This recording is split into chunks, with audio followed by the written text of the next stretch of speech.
कृष्ण की वाणी। बच्चे, तुम्हारा बुरा समय समाप्त हो चुका है, तुम्हारा बुरा समय ख़त्म हो चुका है। अब बस मिठाइयाँ बांटने की देरी है मेरे बच्चे। अब ये वक्त है कि तुम मिठाइयाँ बांटोगे, तुम खुशियाँ बांटोगे सबके बीच में। तुम देख लेना मेरे बच्चे। और सुनो, अगर तुम्हारी ज़िंदगी में बदलाव हो रहे हैं ना, तो उससे घबराओ मत, परिवर्तन से घबराओ मत। वो परिवर्तन होने ज़रूरी है, वो नए मोड़ तुम्हारी ज़िंदगी में आने ज़रूरी है। अगर नहीं आएंगे तो आगे कैसे बढ़ोगे ज़िंदगी में? आगे बढ़ने के लिए आगे चलना पड़ेगा ना, नए नए रास्ते अपनाने पड़ेंगे ना। तो घबरा क्यों रहे हो? ये दिशाएं हैं, ये रास्ते हैं, इन्हें अपना लो। इन्हें अपनाओगे तभी जीवन में आगे बढ़ सकते हो। कोई भी चीज़ इस दुनिया में स्थिर नहीं है, तो अपने मन को स्थिर करके मत रखो, बल्कि अपने मन को अस्थिर करो और आगे बढ़ो ज़िंदगी में। और एक चीज़ से मोह माया मत रखो, एक जगह से मोह माया मत रखो। जो तुम चाह रहे हो ना, वो तुम्हें उस जगह पे भी रहकर मिल सकता है जहाँ मैं तुम्हें भेजना चाहता हूँ। और शायद इससे भी ज़्यादा, तुम्हारी सोच से भी बढ़कर, तुम्हारी उम्मीदों से भी बढ़कर तुम्हें वहाँ से मिल जाएगा। तुम चलो तो सही, तुम आगे बढ़ो तो सही। बस तुम्हारे अंदर जो ये डर है ना, इसे मुझे ख़त्म करना है। तुम्हारे अंदर भय है कि पता नहीं होगा नहीं होगा, हमेशा असमंजस में रहते हो, हमेशा घबराते रहते हो कि पता नहीं क्या होगा क्या नहीं होगा। और जो चीज़ें होने भी नहीं वाली ना, उसके बारे में भी सोच सोच कर अपने आप को परेशान कर लेते हो। तुम कितने नकारात्मक हो चुके हो मेरे बच्चे, इतने ज़्यादा नकारात्मक। मानता हूँ कि तुम्हारे आसपास नकारात्मक लोग थे, लेकिन तुम तो मेरी भक्ति करते हो ना, तो फिर तुम्हारे अंदर नकारात्मकता कैसे आ रही है? नकारात्मकता बिल्कुल नहीं आनी चाहिए। मेरी चाहे तुम डांट समझो या कुछ भी समझो, बस मैं तुमसे यही कहना चाहता हूँ कि तुम ना बस अब थोड़ा सख्त हो जाओ, कठिन हो जाओ, थोड़े से सख्ताई से पेश आने लगो, थोड़े से कठोर हो जाओ। चीज़ें तुम्हें समझ में आने शुरू हो जाएंगी धीरे धीरे करके, क्योंकि बहुत लोगों ने ना तुम्हें बहुत मामूली से समझने शुरू कर दिया था। तुम्हें किसी गिनती में गिनते ही नहीं थे, नज़रअंदाज करते थे। इसलिए तुमसे कह रहा हूँ कि थोड़ा सा कठोर हो जाओ, और ये होना बहुत ज़रूरी है तुम्हारे लिए। समझ रहे हो ना? विश्वास करो और आगे बढ़ो, तुम्हारी ज़िंदगी बहुत खूबसूरत है। डालम डोल वाले रिश्ते नहीं चलते, डालम डोल वाले फैसले भी नहीं चलते। तो रिश्तों पे अटल रहो, अटूट रहो। जो भी फैसला लो उस पर अटक जाओ, बिल्कुल ऐसे अटक जाओ कि तुम्हें वो करना ही करना है, और वहाँ से हिलो ना बिल्कुल भी।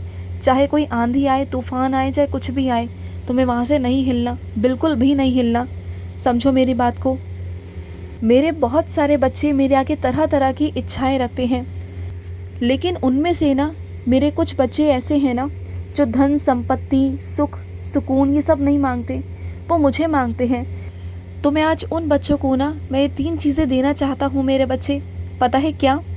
पहला है सच्ची भक्ति। सच्ची भक्ति जिसके पास में होगी ना, वो ज़िंदगी में कभी भी ना हताश नहीं हो सकता, निराश नहीं हो सकता।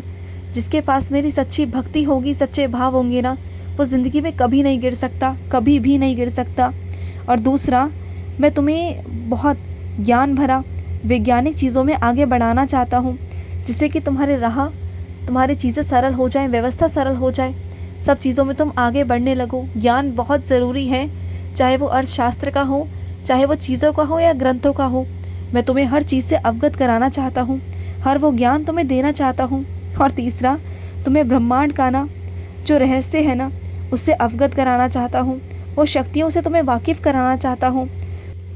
तुम्हें दिखाना चाहता हूँ कि इस दुनिया में चीज़ें बहुत अलग हैं, और जो आध्यात्मिक रास्ता है ना, वो बहुत सरल है, और उस रास्ते पे चल के ना तुम्हें बहुत कुछ प्राप्त होगा।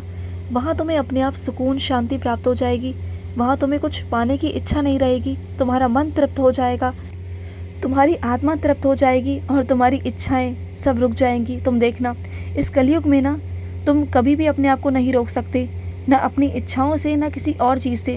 क्योंकि इच्छाओं का क्या है मेरे बच्चे, एक इच्छा पूरी होती है, दूसरी शुरू हो जाती है, जन्म लेती है।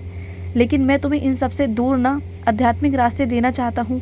मैं तुम्हें बहुत सारा प्यार देना चाहता हूँ, बहुत सारी तुम्हारी चीज़ें पूरी करना चाहता हूँ। और ना तुम छोटे छोटे प्रयास करो ज़िंदगी में ना, छोटे छोटे प्रयास करके ना तुम आगे बढ़ सकते हो। तुम ये मत सोचो कि तुम आगे नहीं बढ़ सकते, तुम आगे बढ़ सकते हो। प्रयास करो अपने जीवन में, तुम्हें सब कुछ मिलेगा। और इस कलयुग में ना जिसे निस्वार्थ भक्ति मिल जाए ना, जिसे मेरी निस्वार्थ भक्ति का आशीर्वाद मिल जाए ना, फिर उसे जीवन में किसी और चीज़ की ज़रूरत होती ही नहीं है मेरे बच्चे। और वो मैं तुम्हें देना चाहता हूँ, वो भक्ति मैं तुम्हें प्रदान करना चाहता हूँ। इससे पहले और बाद में कुछ है ही नहीं मेरे बच्चे। भक्ति सब करते हैं मेरी इस दुनिया में, भक्ति सब करते हैं, पूजा पाठ सब करते हैं, लेकिन निस्वार्थ तरह से भक्ति मिलना ये हर किसी की बस की बात है ही नहीं। क्योंकि जो मेरा बच्चा मेरे पास आता है ना, हर कोई अपनी अपनी इच्छाएं लेकर आता है। किसी की इच्छाएं छोटी हैं, किसी की बड़ी हैं, लेकिन इच्छाएं सबकी होती हैं। लेकिन जिसे निस्वार्थ भाव से भक्ति मिल जाए ना, उसे समझ लो मैं मिल गया। इस कलयुग में उसे मैं मिल गया, और वो भक्ति मैं तुम्हें देना चाहता हूँ मेरे बच्चे। मैं चाहता हूँ कि तुम्हें वो भक्ति मिले। और सुनो, मैं तुम्हें ना कुछ लोगों से सचेत करना चाहता हूँ। कुछ लोग ऐसे हैं जो तुम्हारा नुकसान करने के लिए ना मौके ढूंढ रहे हैं। बस तुम उनसे बचकर रहना, सावधान रहना। बस इतना कहना चाहता हूँ कि सब पर विश्वास मत करना, और जो भी तुम्हारे काम है ना, उन सभी कामों को तुम खुद से करने की कोशिश करो, उनसे मत करवाना। चाहे कितना भी देरी से हो, चाहे कितना भी जल्दी हो, लेकिन अपने कामों को खुद से ही करना। दूसरों पर मत छोड़ना, दूसरों पर मत निर्भर रहना, क्योंकि जो काम तुम्हारे हैं वो खुद से करो। क्योंकि कई लोग ना तुम्हारी मदद करते करते तुम्हें नुकसान पहुंचाना चाहते हैं, और वो भी अनजाने में नहीं, जानबूझकर। और सुनो, जब तुम इस बार एकादशी का व्रत रखोगे ना, तो उस एकादशी पे तुम मेरे बच्चों को खाना खिलाना। तुम मेरे 5 बच्चों को खाना खिलाना। इस बार मैं तुम्हें आदेश दे रहा हूँ कि तुम्हें मेरे 5 बच्चों को खाना खिलाना है। खिलाओगे ना मेरे 5 बच्चों को खाना? और सुनो, तुम्हें मेरे संदेश पहुँचना या फिर मेरा तुम तक पहुँचना, या मेरा नाम पहुँचना, ये संजोग नहीं है मेरे बच्चे।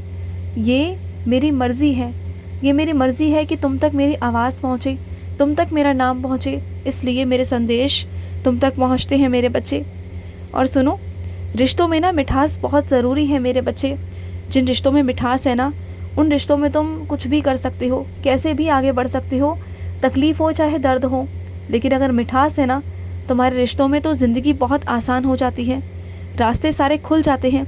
जहाँ बंद भी होंगे ना, वहाँ भी सारे रास्ते खुल जाएंगे, क्योंकि रिश्तों में मिठास है। रिश्तों में मिठास होनी बहुत ज़रूरी है।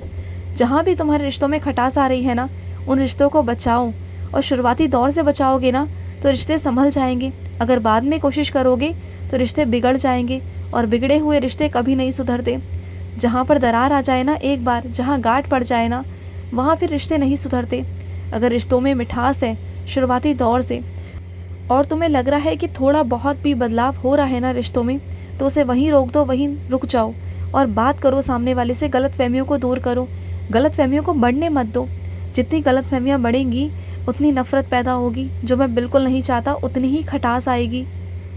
और सुनो मेरे बच्चे, अपने क्रोध को ना कम करो, क्योंकि तुम्हारा क्रोध जो है ना, जो क्रोध होता है ना मेरे बच्चे, वो एक तेजाब के समान होता है। वो तेजाब ज़िंदगी को तहस नहस कर देगा तुम्हारी, और जिस चीज़ में तुम कर रहे हो ना, उस पात्र को ही ख़राब कर देगा, उसे ही नुकसान पहुंचाएगा। तुम्हारे अंदर को भी नुकसान पहुंचाएगा, तुम्हारे बाहरी दुनिया को भी नुकसान पहुंचाएगा। तो क्रोध को ना इतना मत बढ़ने दो। चीज़ों को समझने की कोशिश करो। जो चीज़ें शांति से हो सकती है ना, वो ज़रूरी नहीं कि क्रोध में आकर ही तुम्हें करनी है। और क्रोध में आकर ना तुम हमेशा अपना ही नुकसान करते हो। सामने वाले का कुछ नहीं बिगड़ता, लेकिन तुम खुद का नुकसान खुद से करते हो। तो इन बातों को समझो। और सुनो, जो वर्तमान की खुशियाँ हैं ना, उन्हें क्यों तुम नज़रअंदाज कर रहे हो? भविष्य को लेकर तुम अपने आज की खुशियों को नज़रअंदाज कर रहे हो। कम से कम जो आज की खुशियाँ हैं उसे जी तो लो। जो चीज़ें हैं तुम्हारे जीवन में, उसे खुश तो हो जाओ, जो मैं तुम्हें दे रहा हूँ।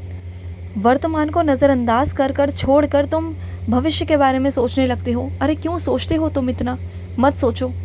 और मैं अपने कुछ बच्चों से कहना चाहता हूँ कि वो आजकल ढंग से आराम नहीं कर रहे, सो नहीं पा रहे ढंग से, ना वो कुछ कर पा रहे हैं। मैं उनसे सख्ती तरीके से कहना चाहता हूँ कि आराम करो। तुम्हारे शरीर को आराम की ज़रूरत है। और काम तो होते रहेंगे मेरे बच्चे, काम तो ज़िंदगी भर होंगे, लेकिन आराम भी बहुत ज़रूरी है। तो आराम करो। अगर 1 या 2 दिन छुट्टी लोगे, काम नहीं करोगे, तो कुछ बिगड़ नहीं जाएगा। आराम बहुत ज़रूरी है। आराम करो, तुम्हारे शरीर आराम मांग रहा है। समझो मेरी बात को। खुश रहो। आज का रात्रि कृष्ण संदेश समाप्त हुआ। जय श्री कृष्ण।